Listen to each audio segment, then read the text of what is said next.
Bonjour et bienvenue sur Radio Mangalala. Avant de commencer, nous tenons à remercier toute personne qui nous soutient ici à la radio et nous prions toute personne qui nous regarde de bien vouloir s'abonner à la chaîne. C'est l'unique manière de nous soutenir ici à la Radio Mangalala. C'est un geste tout simple qui ne prend que quelques secondes.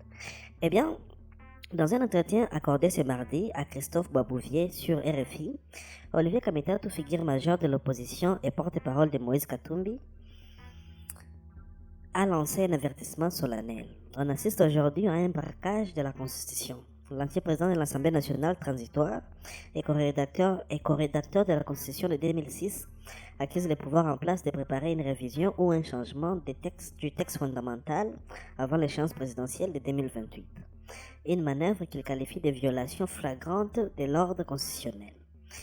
Les déclarations du premier vice-président de l'Assemblée nationale, Isaac Jean-Claude Chilumbai Massao, membre de l'IDPS, ont mis le feu aux poudres.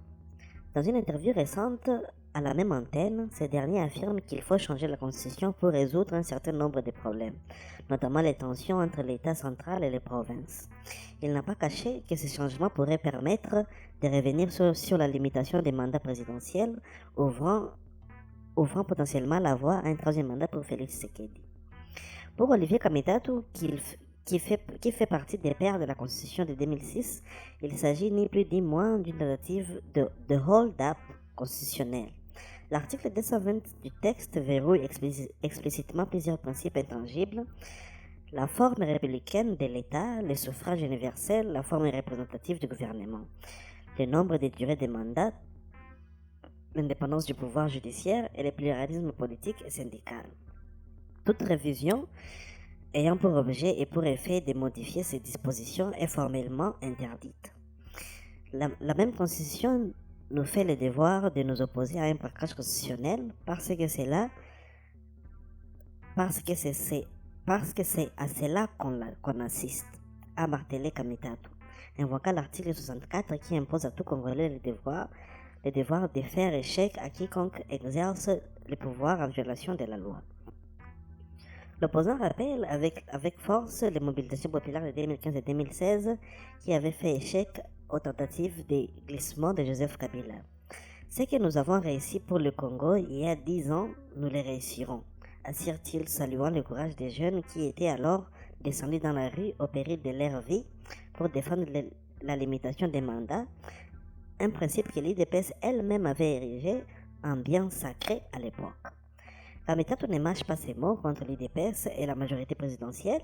Il dénonce un cynisme absolu. Les partis qui s'étaient érigés en défenseurs de la Constitution contre Kabila est aujourd'hui accusé de vouloir la contourner pour perpétuer le pouvoir. Selon lui, la Constitution de 2006, bien qu'imparfaite, n'a pas échoué. Ce sont ceux qui avaient la charge d'appliquer qui l'ont trahi.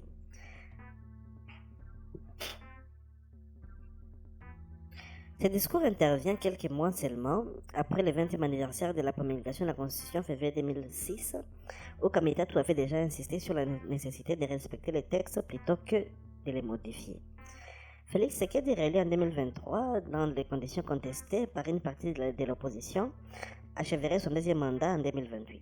La tentation d'un troisième mandat n'est pas nouvelle dans l'histoire politique congolaise, mais elle ravive les fractures. Les débats sur une éventuelle nouvelle constitution ou une révision profonde touchent également à la décentralisation, à l'autonomie provinciale et à l'architecture institutionnelle. Certains au sein de la majorité présentent ces réformes comme nécessaires pour parfaire le fonctionnement des institutions. Pour l'opposition, rassemblée autour de figures comme Moïse Katumbi, il s'agit d'une dérive autoritaire qui menace les acquis démocratiques fragiles du pays. Kamitatou ne doute pas de la capacité de l'opposition à faire front commun. Il appelle implicitement à une mobilisation citoyenne comme en 2016 pour faire respecter l'alternance démocratique. Le timing est particulièrement sensible alors que l'Est de la RDC reste en proie à une insécurité chronique. Les débats constitutionnels risquent de polariser davantage la scène politique nationale. Des pétitions circulent déjà pour ou contre une révision. L'Église catholique et une partie de la société civile ont également exprimé leurs réserves sur un changement précipité du texte fondamental.